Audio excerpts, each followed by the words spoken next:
नमस्कार दोस्तों, स्वागत है आप सभी का हमारे इस चैनल पर। दोस्तों, अगर आप भी अपनी लाइफ में कुछ नया सीखने की चाह रखते हैं तो इस चैनल को अभी सब्सक्राइब कर लें। जय भोलेनाथ। भोलेनाथ की कृपा आप और आपके पूरे परिवार पर सदैव बनी रहे।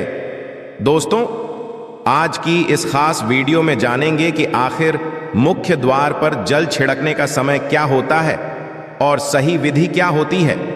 किस समय हमें जल छिड़कना चाहिए मुख्य द्वार पर? क्या मुख्य द्वार पर जल छिड़कने के लिए स्नान करना जरूरी है या बिना स्नान किए भी मुख्य द्वार पर जल का छिड़काव किया जा सकता है? झाड़ू लगाने से पहले या फिर झाड़ू लगाने के पश्चात जल छिड़कना चाहिए? और एक और प्रश्न आया है कि क्या पीरियड्स में हम अपने घर के मुख्य द्वार पर जल का छिड़काव कर सकते हैं या मुख्य द्वार पर दीपदान कर सकते हैं? और जल से ही जुड़ा हुआ एक और प्रश्न है आपका कि मंदिर में जो प्रतिदिन हम एक जल रखते हैं उस जल का हमें क्या करना चाहिए, किस प्रकार प्रयोग करना चाहिए? क्या हम उसे खाने में प्रयोग कर सकते हैं या फिर हम किसी पौधे में डाल सकते हैं? उस जल का उपयोग किस प्रकार से होना चाहिए? और मुख्य द्वार पर जल छिड़कने से संबंधित आपका अगला प्रश्न है कि कई ऐसे लोग हैं जो कि फ्लैट में रहते हैं, कुछ ऐसे लोग हैं जो कि किराए के मकान में रहते हैं, एक ही कमरे में रहते हैं, तो उन्हें अपने घर पर मुख्य द्वार पर दीपदान किस प्रकार से करना चाहिए, जल किस प्रकार छिड़कना चाहिए, मतलब वो किस जगह को मुख्य द्वार मानकर वहां पर मुख्य द्वार से जुड़े हुए उपाय करें। तो आज की वीडियो पूरी तरह से आपके प्रश्नों पर ही आधारित है, इसलिए बहुत महत्वपूर्ण है, पूरा जरूर देखिए। और यदि आपको आज की वीडियो अच्छी लगे तो इसे लाइक भी जरूर कीजिए, क्योंकि आपके लाइक, आपके कमेंट्स ही मेरे लिए एकमात्र जरिया हैं जिनसे मुझे पता चलता है कि आपको यह वीडियो अच्छी लगती है और आपके लिए वीडियो उपयोगी है। तो यदि वीडियो अच्छी लगती है तो लाइक तो ज़रूर ही किया करें। इसके साथ ही कमेंट बॉक्स में भोलेनाथ के नाम का जयकारा भी ज़रूर लगाएं, इससे आपको पॉजिटिव ऊर्जा की प्राप्ति होती है। और यदि आपका कोई भी सुझाव हो, कोई भी प्रश्न हो या फिर कोई भी विशेष वीडियो देखना चाहते हैं तो उसके लिए भी कमेंट बॉक्स में ज़रूर लिखें। चैनल पर पहली बार आए हैं, यदि अभी तक आपने चैनल को सब्सक्राइब नहीं किया है तो आज के वीडियो यदि आपको अच्छी लगे तो चैनल को सब्सक्राइब ज़रूर करें और बेल बटन को भी प्रेस कर लीजिए। तो इससे ये होगा कि इस चैनल पर जो भी नई वीडियो अपलोड होंगी उनकी नोटिफिकेशन आपको सही समय पर प्राप्त होगी। तो अब जानते हैं कि मुख्य द्वार पर जल छिड़कने का सही समय क्या होता है और सही विधि क्या होती है।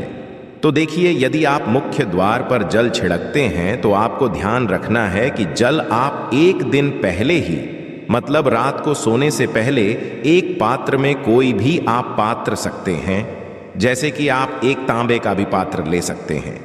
तांबे का ना हो तो आप पीतल का ले सकते हैं, स्टील का ले सकते हैं, चांदी का ले सकते हैं। जो भी पात्र आपके पास उपलब्ध हो, एक लोटे में थोड़ा सा गंगा जल डाल दीजिए और उसके ऊपर शुद्ध जल भर दीजिए। और हाँ, गंगा जल ना हो तो भी परेशान होने की आवश्यकता नहीं है, सिर्फ शुद्ध जल से भी आप पत्र को भर सकते हैं। जल से भरे पात्र को अपने घर की रसोई में रख दीजिए। अब जैसे कि आप अगले दिन सुबह उठकर इस जल का छिड़काव अपने घर के मुख्य द्वार पर करेंगे। अब बहुत से भक्तों के प्रश्न आए हैं कि क्या हम स्नान से पहले ये जल छिड़क सकते हैं या फिर स्नान करना जरूरी है। देखिए, मुख्य द्वार पर जो सुबह सवेरे सबसे पहले जल छिड़का जाता है, जैसे कि जो रसोई में रखा हुआ जल होता है, ये एक तरीके से उपाय के तौर पर किया जाता है। घर में किसी भी प्रकार की परेशानी हो, किसी भी प्रकार के दुख दर्द रहता हो, गरीबी हो या फिर कलह क्लेश बहुत अधिक रहता है, मतलब किसी भी प्रकार की नेगेटिव ऊर्जा से आप परेशान हैं, बहुत समय से परेशानियों में ही घिरे हुए हैं, तो ऐसे में घर की रसोई में जल रखा जाता है और यही जल घर के मुख्य द्वार पर सुबह उठकर छिड़का जाता है। इस जल के छिड़काव से आपके घर की कोई भी परेशानी हो बहुत शीघ्र समाप्त हो जाती है। उपाय को करने से आपके घर में सुख समृद्धि भी आती है, कलह क्लेश से भी मुक्ति मिलती है, बीमारियों से भी मुक्ति मिलती है। मतलब देखिए, किसी भी प्रकार की मानसिक परेशानी हो, शारीरिक परेशानी हो, आर्थिक तंगी हो या आपके घर में कोई वास्तु दोष हो, किसी भी प्रकार का ग्रह दोष हो, जैसे कि कई बार ऐसा होता है कि कई लोगों के ऊपर कई प्रकार के बुरे ग्रह दोषों का प्रभाव होता है, जिसकी वजह से घर में परेशानियां सदैव बनी रहती है। तो ग्रह दोषों के प्रभाव से भी आपको मुक्ति मिलती है, दोष और पितृदोष भी समाप्त होता है। इसके साथ ही जैसे कि बहुत से लोगों के प्रश्न होते हैं कि उनके ऊपर किसी ने कुछ कर करा दिया है, उनके परिवार में किसी भी प्रकार की पहले कोई परेशानी नहीं थी, किंतु अभी कुछ समय से परेशानियां लगातार आती ही जा रही हैं और कोई रास्ता नहीं मिल रहा है। परेशानी से निकलने का तो किसी के भी किए कराए, तंत्र मंत्र का प्रभाव हो, किसी की बुरी नजर का प्रभाव हो, तो भी आपके इस उपाय से मतलब इस एक लोटे जल से आपकी परेशानी स्वतः ही कुछ दिनों में हो जाती है। तो यह घर की सभी परेशानियों से मुक्ति पाने का रामबाण और सबसे सरल, सबसे आसान उपाय होता है जो हमारे शास्त्रों में वर्णित है। तो आप अपने घर की रसोई में एक लोटा जल रखें, रात में भरकर और प्रातःकाल जल्दी उठकर उसी जल से अपने घर के मुख्य द्वार पर छिड़काव कीजिए। अब जैसे कि बहुत से लोगों के प्रश्न आते हैं कि यह जल हमें किस समय अपने घर के मुख्य द्वार पर छिड़कना चाहिए, तो देखिए, सुबह सूर्योदय होने से पहले इस जल का छिड़काव आपके घर के मुख्य द्वार पर हो जाना चाहिए। आप चाहे इसके पश्चात आप शुद्ध जल से मतलब किसी भी दूसरे जल से अपने घर के मुख्य द्वार को धोते हैं तो पश्चात में भी धो सकते हैं, कोई समस्या नहीं है। किंतु इस जल का छिड़काव घर के मुख्य द्वार पर सूर्योदय होने से पहले हो जाना चाहिए। और अब जैसे आपका अगला प्रश्न है कि क्या हमें स्नान करके इस जल का छिड़काव अपने घर के मुख्य द्वार पर करना चाहिए या फिर बिना स्नान किए भी कर सकते हैं। ये जो हम जल छिड़कते हैं मतलब ये एक उपाय होता है, तो इसे हम स्नान करने के पश्चात नहीं करते हैं। सुबह जल्दी उठते हैं और उठकर सबसे पहले घर की रसोई में जाएंगे, उसके पश्चात उस जल को लेकर आप घर के मुख्य द्वार पर जाएंगे। मुख्य द्वार खोलकर मतलब मेन गेट खोल दीजिए और उसके पश्चात मुख्य द्वार पर इसी जल का छिंटा दीजिए, छिड़काव कर दीजिए। और जल का छिड़काव करते समय अपने पितरों का ध्यान कीजिए, माँ का ध्यान कीजिए, क्योंकि कहा जाता है कि सुबह सुबह माँ लक्ष्मी प्रत्येक द्वार पर आती है, सबके द्वार पर आती है। जिनके भी द्वार खुले होते हैं, जिनके घर में जल का छिड़काव मुख्य द्वार पर हुआ रहता है, उसके घर में वह प्रवेश कर जाती है। तो माँ लक्ष्मी का अपने मन में ध्यान कीजिए और एक तरह से प्रार्थना कीजिए कि हे माँ लक्ष्मी, आप मेरे घर में प्रवेश करें, मैं आपका स्वागत करने के लिए तैयार हूँ। और इसके पश्चात अपने पितरों का ध्यान कीजिए, क्योंकि हमारे घर की जो दहलीज होती है वहीं पर पितरों का वास माना जाता। तो जब आप दहलीज पर जल के छींटे देते हैं तो आपके पितृ बहुत हो जाते हैं, प्रसन्न हो जाते हैं और उनका आशीर्वाद भी आपको प्राप्त होता है। तो सुबह जो आप जल छिड़कें, इसके लिए स्नान करने की आवश्यकता नहीं है, बिना स्नान किए भी कर सकते हैं। और अब आपका अगला प्रश्न है कि क्या झाड़ू लगाने के पश्चात हमें जल का छिड़काव करना चाहिए या फिर झाड़ू लगाने से पहले भी जल का छिड़काव कर सकते हैं। देखिए, जैसे मैंने आपको पहले ही बताया, सोकर उठने के पश्चात सबसे पहला कार्य जो आपको करना है वो जल का छिड़काव ही करना है।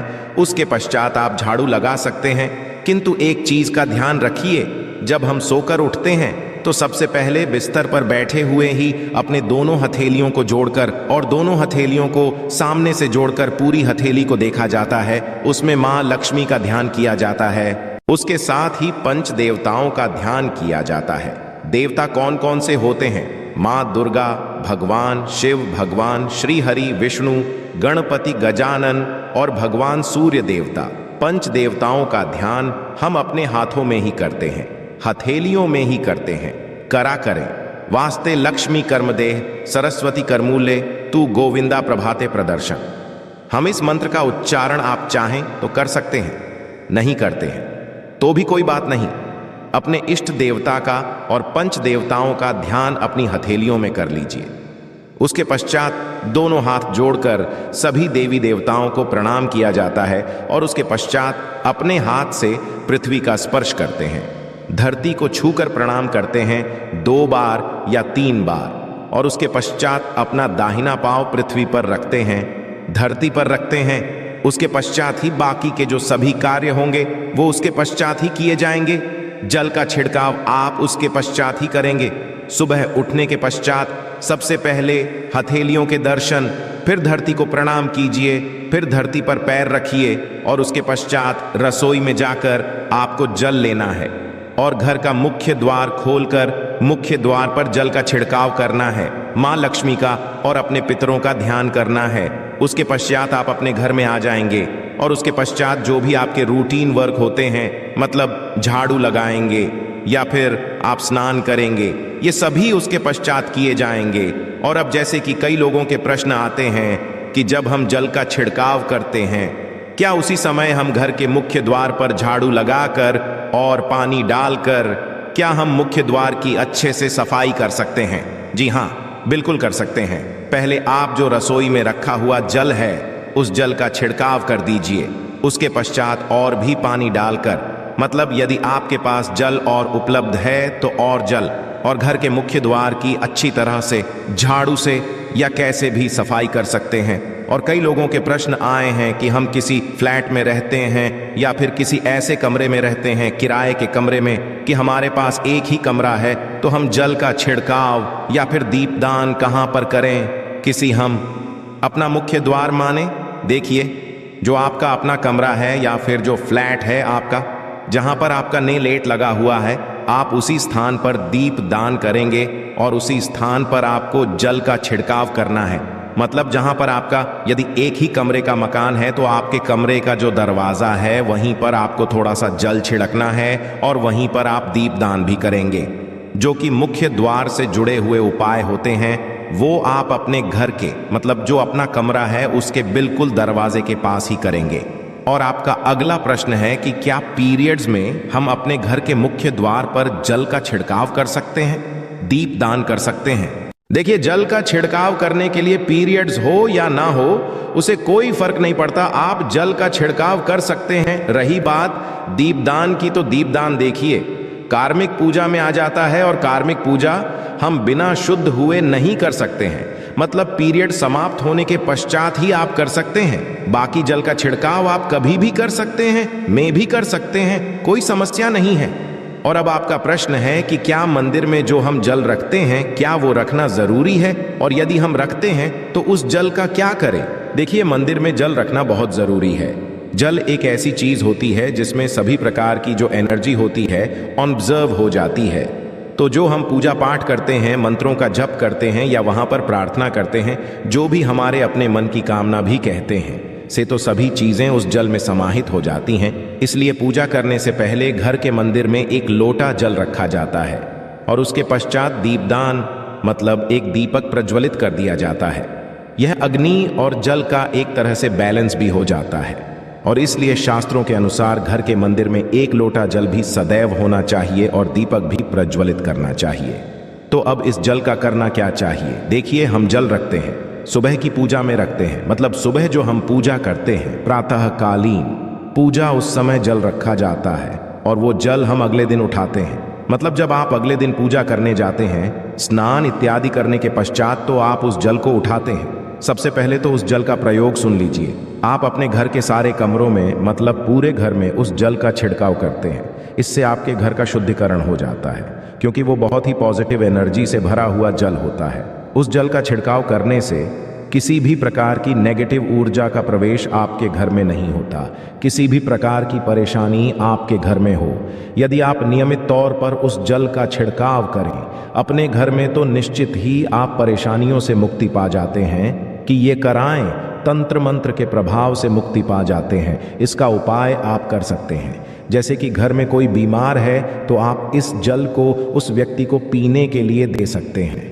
और ये जल इतना पावरफुल होता है कि इस जल को पीने से बड़ी बीमारियों से, मतलब लंबी बीमारियों से भी धीरे धीरे राहत मिलने लग जाती है। कई बार होता है ना कि आप लोगों के प्रश्न आते हैं कि दवाई तो हम कर रहे हैं किंतु दवाई हमें लगती ही नहीं है, दवाई का कोई प्रभाव ही देखने को नहीं मिलता। तो ऐसे यदि उस जल को पीने के लिए रोगी को दिया जाए तो बहुत अच्छी दवाइयां काम करने लग जाती हैं। और जैसे कि परिवार में यदि बहुत अधिक कलह क्लेश रहता है, सदैव आपस में सामंजस्य बनता ही नहीं है, आपस में हर बात पर मतभेद होता है, तो परिवार के सभी सदस्य इस जल में से यदि थोड़ा थोड़ा पीते हैं तो धीरे धीरे विचारों में परिवर्तन आने लग जाता है। पॉजिटिव विचार सभी के होने लग जाते हैं और आपस में समन्वय होने लग जाता है। कलह क्लेश और मतभेद सदैव के लिए समाप्त हो जाता है। और मंदिर में रखे हुए जल का अगला उपाय क्या है? देखिए, यदि आप कोई दुकान करते हैं कोई व्यापारिक स्थल है आपका, तो प्रतिदिन इसी जल में से थोड़ा सा जल ले जाकर दुकान पर व्यापारिक स्थल पर छिड़काव कीजिए। इससे आपका दुकान, आपका काम बहुत अच्छा चलता है।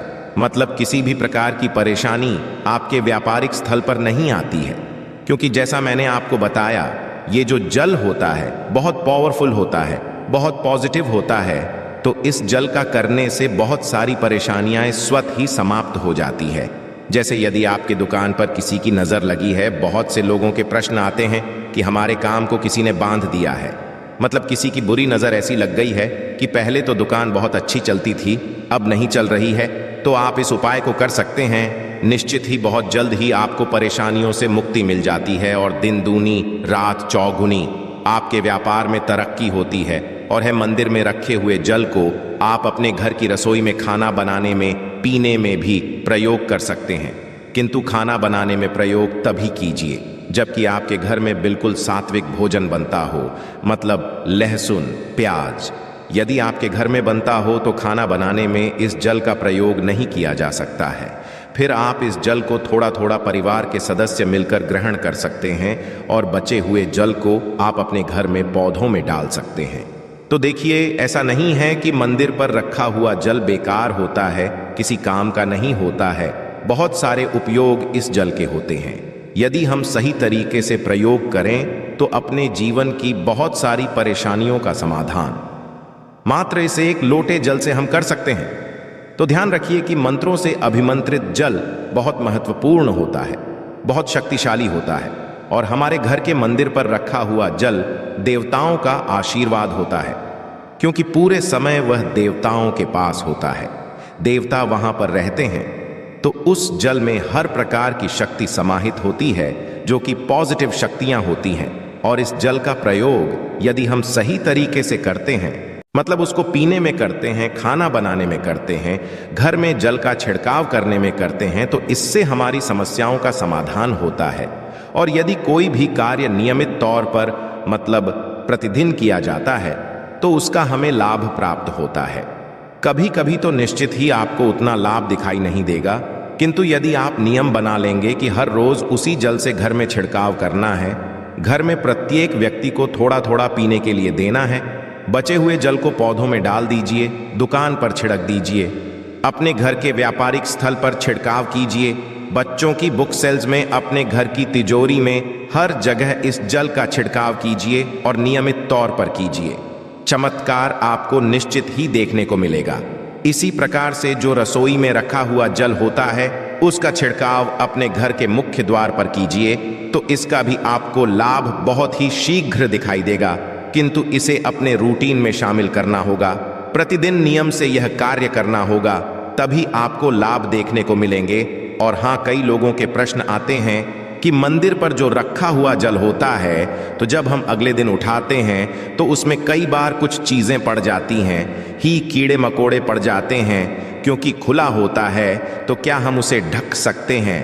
जी हाँ, बिल्कुल ढक सकते हैं। जब आप पूजा करते हैं सुबह के समय, तो जब तक पूजा कर रहे हैं, जब तक मंत्रोच्चारण कर रहे हैं, तब तक जल खुला रखिए। और उसके पश्चात जैसे कि आप पूजा पर से उठते हैं, तो उससे पहले जल को किसी भी प्लेट से या कटोरी से ढक दीजिए। फिर जब आप अगले दिन उस जल को उठाएंगे तो बिल्कुल शुद्ध और साफ सुथरा जल आपको मिलेगा, और उस जल का प्रयोग आप अपने किसी भी कार्य में कर सकते हैं। आशा है कि आज की इस प्रस्तुति में बताई गई जानकारी आपको अच्छे से समझ आ गई होगी। वीडियो अच्छा लगा हो तो एक लाइक अवश्य कर दें। धन्यवाद वीडियो के अंत तक बने रहने के लिए।